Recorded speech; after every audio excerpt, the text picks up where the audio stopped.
Di setiap langkah perjalanan hidup, setiap manusia pasti pernah merasakan getirnya kenyataan yang tak sesuai harapan. Saat apa yang kita cita-citakan tak terwujud, ketika orang yang kita cintai berbalik arah, atau ketika usaha keras berujung pada kegagalan yang pahit, hati kita seringkali dipenuhi rasa bahwa dunia ini tidak adil. Kita merasa menjadi korban dari keadaan yang menimpa. Di momen-momen seperti itu, kita terdiam dalam sunyi, dalam kehampaan yang tak terlukiskan, dan 1001 pertanyaan bergemuruh dalam hati. Apa salahku?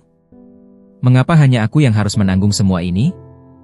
Mengapa doaku tidak dikabulkan, sementara yang lain begitu mudah mendapatkan apa yang mereka inginkan? Pertanyaan-pertanyaan itu bukanlah sekadar bentuk rasa kecewa biasa. Ia adalah cerminan dari keterbatasan pemahaman manusia terhadap skenario besar kehidupan yang telah disusun oleh Allah. Kita hanya bisa melihat fragmen kecil dari mozaik kehidupan kita. Kita hanya fokus pada momen yang kita jalani saat ini, tanpa bisa melihat gambaran utuh dari awal hingga akhir. Sementara itu, Allah, yang memiliki ilmu tak terbatas, melihat keseluruhannya, dari yang tampak hingga yang tersembunyi. Allah mengetahui sebab dan akibat dari setiap kejadian, hubungan antara satu peristiwa dengan peristiwa lainnya yang bahkan tidak pernah terlintas dalam pikiran kita. Inilah yang membuat iman kepada takdir, baik dan buruknya, menjadi pilar yang sangat fundamental dalam kehidupan seorang mukmin. Tanpa keyakinan ini, hati kita akan selalu bergejolak, sulit menemukan kedamaian, dan mudah jatuh dalam keputusasaan yang mendalam. Iman kepada takdir, pada hakikatnya, bukanlah berarti menerima segalanya dengan pasrah dan membuta, lalu berhenti berusaha. Bukan. Iman kepada takdir adalah bentuk pengakuan tulus bahwa segala yang terjadi dalam hidup kita, sekecil apapun itu, memiliki makna, memiliki arah, dan bukanlah hasil dari kebetulan semata. Ketika hati kita merintih karena luka, itu bukanlah tanda kelemahan, melainkan sebuah kesempatan emas. Disitulah saatnya kita belajar untuk percaya bahwa luka ini bukanlah akhir dari segalanya, melainkan bagian dari proses yang Allah izinkan agar jiwa kita tumbuh, agar kita semakin mendekat kepadanya, dan agar keimanan kita menjadi lebih matang dan kokoh, sekuat batu karang yang tak goyah diterpa badai. Bayangkan sebuah analogi sederhana tentang seorang anak kecil yang menangis dan meronta saat disuntik oleh dokter. Anak itu merasa sakit, ia tidak paham mengapa harus disakiti, dan ia mungkin menyangka bahwa dokter itu jahat. Namun, sang ibu yang melihatnya tahu persis bahwa suntikan yang menyakitkan itu adalah jalan untuk menyelamatkan anaknya dari penyakit yang lebih parah di masa depan. Anak itu memang belum bisa memahami, tetapi ia harus percaya pada ibunya. Begitu pula posisi kita di hadapan takdir. Kita seringkali tidak memahami mengapa Allah mengizinkan hal-hal buruk terjadi, tetapi kita harus percaya pada kebijaksanaannya. Seringkali kita terlalu cepat menilai sesuatu sebagai hal yang buruk, hanya karena ia terasa menyakitkan bagi kita.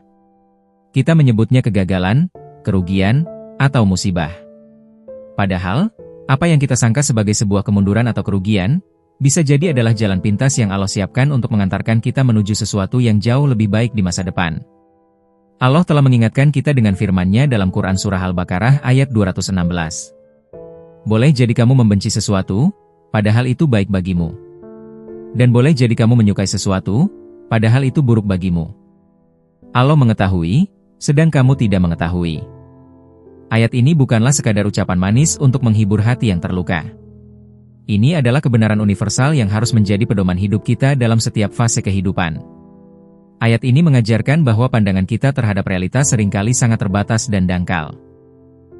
Apa yang kita suka, seperti kekayaan yang berlimpah, kemudahan yang tak terhalang, atau popularitas yang instan, bisa jadi justru membawa malapetaka bagi iman dan jiwa kita.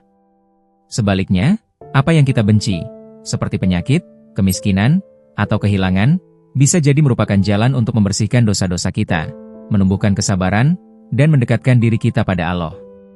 Ketika hidup tidak berjalan sesuai rencana kita memiliki dua pilihan utama, marah dan menolak, atau percaya dan bertumbuh. Pilihan yang pertama akan membawa kita pada kehancuran jiwa dan kegelisahan yang tak berkesudahan, sedangkan pilihan kedua akan membawa kita pada ketenangan dan kedamaian yang hakiki. Menolak takdir bukanlah perkara sepele. Ia bisa menjelma menjadi bentuk pemberontakan batiniah yang sangat berbahaya terhadap kehendak Allah. Ketika lidah kita terlalu sering mengucap keluhan yang berlebihan, ketika hati kita menyimpan dendam terhadap keadaan, dan ketika mulut kita tak henti-hentinya mempertanyakan keadilan Tuhan, saat itulah iman kita sedang tergerus secara perlahan. Karena pada dasarnya, siapa kita hingga berani menghakimi kebijaksanaan dan kehendak Sang Pencipta? Kehidupan kita, nafas kita, dan setiap detiknya berada dalam genggamannya. Mengeluh adalah bentuk protes terhadap takdirnya, dan protes itu adalah pintu masuk bagi setan untuk menanamkan rasa putus asa dalam hati kita. Sebaliknya, ridho terhadap takdir adalah bentuk tertinggi dari keimanan. Ridho bukan berarti tidak merasakan sedih. Ia bukan berarti menolak air mata yang jatuh. Ridho adalah ketika kita tetap memilih untuk percaya dan beriman di tengah luka yang menganga, di tengah badai yang mengamuk. Ridho adalah ketika hati kita berbisik lirih, "Aku tidak mengerti mengapa ini terjadi sekarang, ya Allah, tapi aku tahu Engkau tidak akan pernah berbuat zalim kepadaku. Aku percaya pada rencana MU yang terbaik, meskipun aku tidak bisa melihatnya saat ini." Ridho adalah kekuatan jiwa yang memampukan kita untuk tetap berdiri tegak di saat yang paling sulit. Hadis riwayat Nabi Muhammad memberikan kita sebuah kompas yang sangat berharga. Rasulullah bersabda, "Sesungguhnya besarnya pahala tergantung pada besarnya ujian.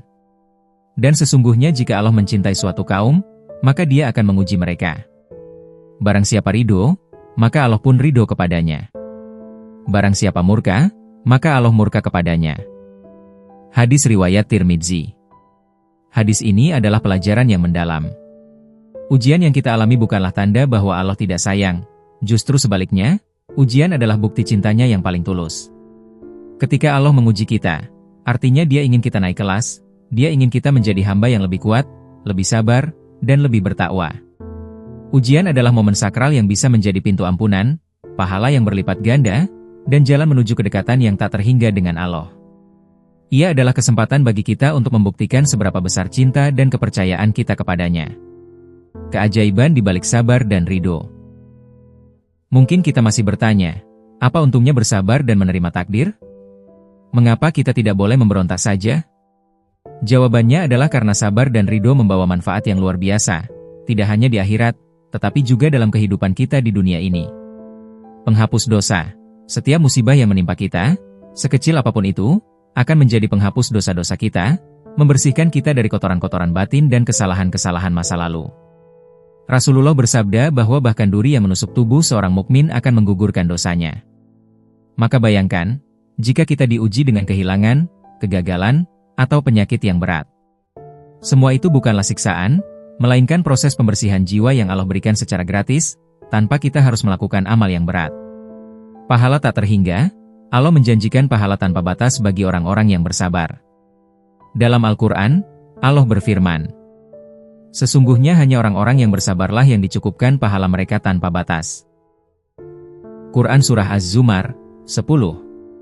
Pahala kesabaran bukanlah pahala biasa, melainkan pahala yang besar, tak terukur, dan akan kita panen di akhirat. Ia adalah investasi spiritual yang tidak pernah merugi. Menumbuhkan kesadaran dan syukur, ujian seringkali menjadi tamparan keras yang membuat kita sadar betapa banyak nikmat yang sebelumnya kita abaikan. Sakit membuat kita menghargai kesehatan. Kesulitan finansial membuat kita menghargai setiap rezeki kecil yang sebelumnya terasa biasa saja. Ujian adalah guru terbaik yang mengajarkan kita tentang arti syukur yang sesungguhnya. Meningkatkan ketergantungan kepada Allah, ketika semua hal duniawi mengecewakan, ketika teman-teman menjauh, dan ketika tidak ada lagi tempat untuk bersandar, hanya Allah yang tidak pernah meninggalkan kita. Di titik paling rendah dalam hidup, kita akhirnya belajar bahwa satu-satunya tempat bergantung, meminta pertolongan, dan mengadu adalah kepadanya. Untuk mengilustrasikan betapa agungnya kesabaran dan ridho, mari kita lihat kisah para kekasih Allah. Para nabi dan rasul, manusia paling mulia yang pernah ada, bukanlah orang yang hidup tanpa ujian. Justru, mereka diuji dengan cobaan yang jauh lebih berat dari kita. Nabi Ayub kehilangan segalanya, harta, keluarga, dan kesehatan. Namun, ia tetap berkata, Allah lah sebaik-baik pemberi rahmat. Nabi Yunus ditelan ikan, Nabi Yusuf dijebloskan ke penjara, dan Nabi Muhammad dihina, diusir, bahkan nyawanya terus-menerus diancam. Jika para kekasih Allah saja diuji, siapa kita untuk berharap hidup tanpa cobaan? Kisah-kisah mereka adalah bukti bahwa ujian adalah bagian tak terpisahkan dari perjalanan iman. Terdapat juga cerita inspiratif tentang seorang pria yang sabar merawat istrinya yang lumpuh selama bertahun-tahun tanpa sedikit pun keluhan.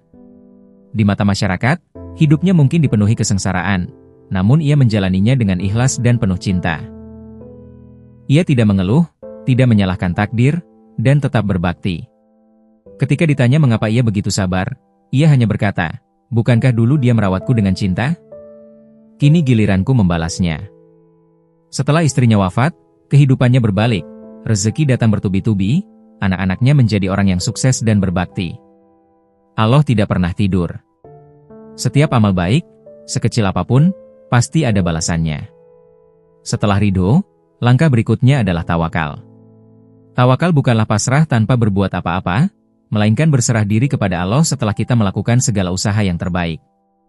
Kita berikhtiar sekuat tenaga, memohon pertolongannya dalam setiap langkah, lalu menyerahkan sepenuhnya hasil kepadanya, yakin bahwa apapun hasilnya, itulah yang terbaik untuk kita. Sikap ini akan membebaskan kita dari kecemasan, ketakutan, dan kekhawatiran yang seringkali merusak kebahagiaan. Dengan tawakal, kita menjalani hidup dengan ketenangan, seperti seorang pelaut yang meyakini nahkodanya akan membawa kapal ke dermaga yang aman, meskipun badai mengamuk di tengah laut. Tawakal memberikan kedamaian yang tidak bisa dibeli oleh dunia. Ia menenangkan hati dari kegelisahan dan kekhawatiran yang berlebihan. Ketika seseorang benar-benar bertawakal, ia akan berkata dalam hati, jika ini berhasil, maka ini adalah rezeki dari Allah. Jika gagal, maka pasti Allah punya rencana lain yang lebih indah dan baik untukku. Pada akhirnya, kita harus memandang takdir sebagai bagian dari seni ilahi yang maha agung. Kadang, saat lukisan itu belum selesai, yang kita lihat hanyalah goresan-goresan aneh, warna-warna yang tidak menyatu, dan bentuk-bentuk yang tidak jelas. Namun, ketika waktunya tiba, ketika sang pelukis agung menyelesaikannya, semua garis akan membentuk sebuah lukisan yang sangat indah, sempurna, dan penuh makna. Barulah kita mengerti bahwa semua rasa sakit, semua air mata, dan semua kecewa yang kita rasakan, ternyata sedang diarahkan menuju sesuatu yang jauh lebih baik. Maka, jangan terburu-buru menyimpulkan bahwa hidup ini buruk hanya karena satu bab yang menyakitkan. Allah sedang menulis kisah yang jauh lebih panjang untuk kita, dan Dia adalah sebaik-baik penulis. Ridho dan tawakal bukanlah tanda kelemahan, melainkan kekuatan terbesar seorang mukmin. Disitulah letak ketenangan yang sejati. Dan hanya orang-orang yang percaya, sabar, dan bertahan yang akan menyaksikan betapa manisnya janji Allah, di dunia maupun di akhirat. Selain konsep-konsep mendasar di atas, penting untuk memahami bagaimana ridho dan sabar dapat diterapkan dalam kehidupan sehari-hari, bukan hanya pada momen-momen besar yang penuh musibah. Seringkali, ujian terbesar justru datang dari hal-hal kecil yang berulang-ulang, seperti menghadapi macet setiap hari, kekesalan terhadap perilaku orang lain, atau rutinitas pekerjaan yang membosankan. Dalam konteks inilah, ridho dan sabar menjadi alat spiritual yang sangat praktis. Ridho mengajarkan kita untuk menerima kenyataan bahwa hal-hal kecil yang mengganggu itu adalah bagian dari takdir Allah, yang bisa menjadi ladang pahala jika kita menghadapinya dengan ikhlas. Sebuah cerita dari kehidupan para sahabat Nabi mengajarkan hal ini. Mereka tidak hanya sabar saat menghadapi perang atau kelaparan, tetapi juga sabar saat menghadapi kekurangan sehari-hari, kesalahpahaman, dan godaan duniawi.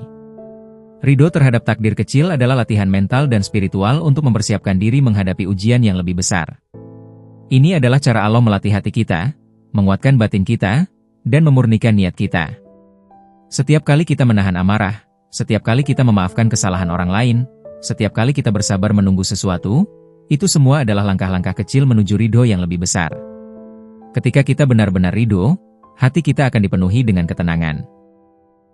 Kita tidak lagi mudah marah, tidak lagi iri terhadap keberhasilan orang lain, dan tidak lagi mengeluh. Hati yang ridho adalah hati yang damai, karena ia yakin sepenuhnya pada kebijaksanaan Allah. Ini adalah sebuah anugerah yang jauh lebih berharga dari semua kekayaan dunia. Dalam setiap ujian, ada pelajaran tentang syukur. Seringkali, Allah mengambil sesuatu dari kita untuk mengajarkan kita betapa berharganya hal tersebut. Seseorang mungkin kehilangan pekerjaan, dan di saat itulah ia menyadari betapa besarnya nikmat memiliki pekerjaan dan penghasilan. Seseorang mungkin jatuh sakit, dan disitulah ia menghargai betapa berharganya nikmat kesehatan yang selama ini ia abaikan.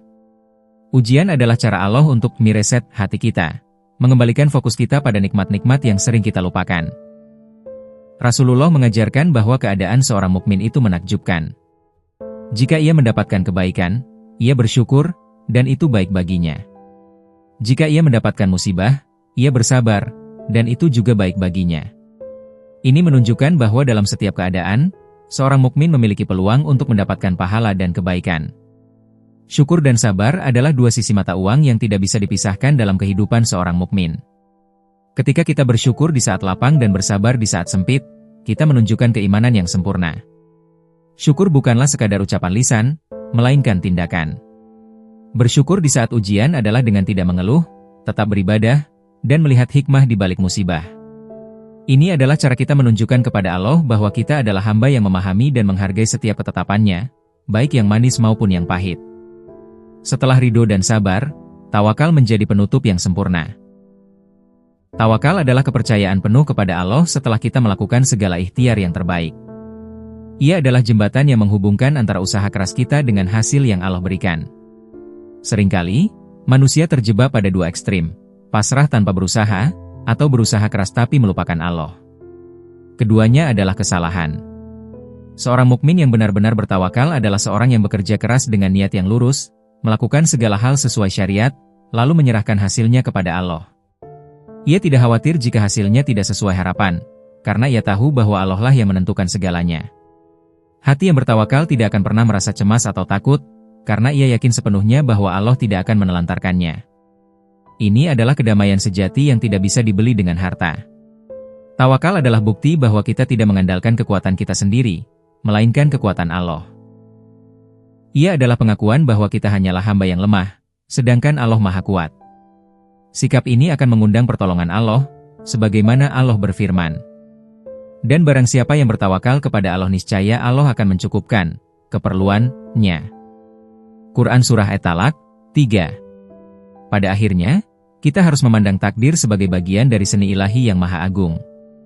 Allah adalah sang pelukis agung, dan kehidupan kita adalah kanvasnya. Kadang, saat lukisan itu belum selesai, yang kita lihat hanyalah goresan-goresan aneh, warna-warna yang tidak menyatu, dan bentuk-bentuk yang tidak jelas. Namun, ketika waktunya tiba, ketika sang pelukis agung menyelesaikannya, semua garis akan membentuk sebuah lukisan yang sangat indah, sempurna, dan penuh makna. Barulah kita mengerti bahwa semua rasa sakit, semua air mata, dan semua kecewa yang kita rasakan, ternyata sedang diarahkan menuju sesuatu yang jauh lebih baik, sesuatu yang melampaui pemahaman kita. Maka, jangan terburu-buru menyimpulkan bahwa hidup ini buruk hanya karena satu bab yang menyakitkan. Allah sedang menulis kisah yang jauh lebih panjang untuk kita, dan Dia adalah sebaik-baik penulis. Ridho dan tawakal bukanlah tanda kelemahan, melainkan kekuatan terbesar seorang mukmin. Disitulah letak ketenangan yang sejati. Dan hanya orang-orang yang percaya, sabar, dan bertahan yang akan menyaksikan betapa manisnya janji Allah, baik di dunia maupun di akhirat. Semoga Allah mengaruniakan kita semua hati yang ridho dan jiwa yang bertawakal.